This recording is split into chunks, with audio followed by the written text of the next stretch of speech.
يا دكتورة، أنا عايزة أشوف الصور بتاعتك قبل وبعد أو أفتر وبيفور في عمليات التجميل عشان أقرر إذا كنت هعمل عملية معاكي ولا لأ.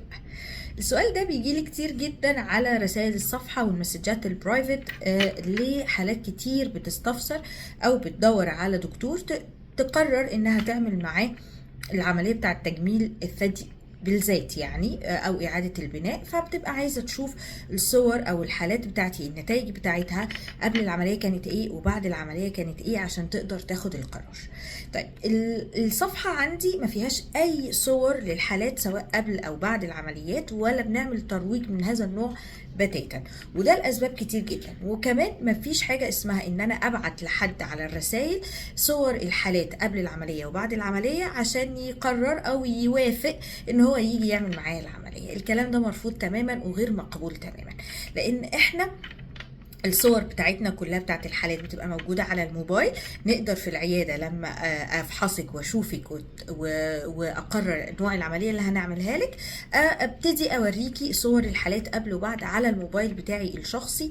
غير كده غير مقبول. تقدري تشوفي كل الصور معايا على موبايلي اللي هو ليه وسائل الحماية بتاعته، مش بقى اي حد يقدر يفتحه او يشوف الصور بتاعت الحالات، لان دي امانة. انا ما ينفعش اعرض الصور دي لان دي عورات مريضات وسيدات ائتمنوني عليها. ما ينفعش اعرضها باي حال من الحال على الصفحة العامة اللي ممكن اي حد يدخل ويتفرج عليها. ولا كمان اقدر ابعت الصور دي برايفتلي او على الرسائل لكل مريضة، لان اي مريضه من دول لما بسالها لما انت تعملي معايا العمليه واصورك هتوافقي ان انا ابعت الصور دي لحد بيسال ولا لا، هتكون الاجابه بتاعتها صريحه لا. فبالتالي اللي احنا مش هنقبله على نفسنا ما ينفعش نعمله لحد. فالصور اللي انا بصورها على موبايلي غير مقبول تماما انها تتبعت لحد او انها تتعرض على الصفحات عامه او بابليكلي.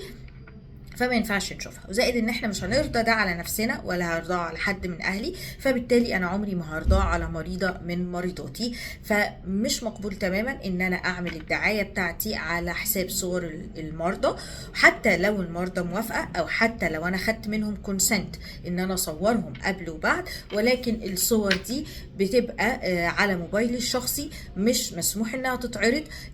اقصى حاجة ان ممكن تتعرض في مؤتمرات طبية لدكاترة زمايلي او اطباء لعرض ايه التقدم في العلم او الخبرات بتاعتنا وتبادل الخبرات، وده المريضة بتبقى عارفاه موافقة عليه.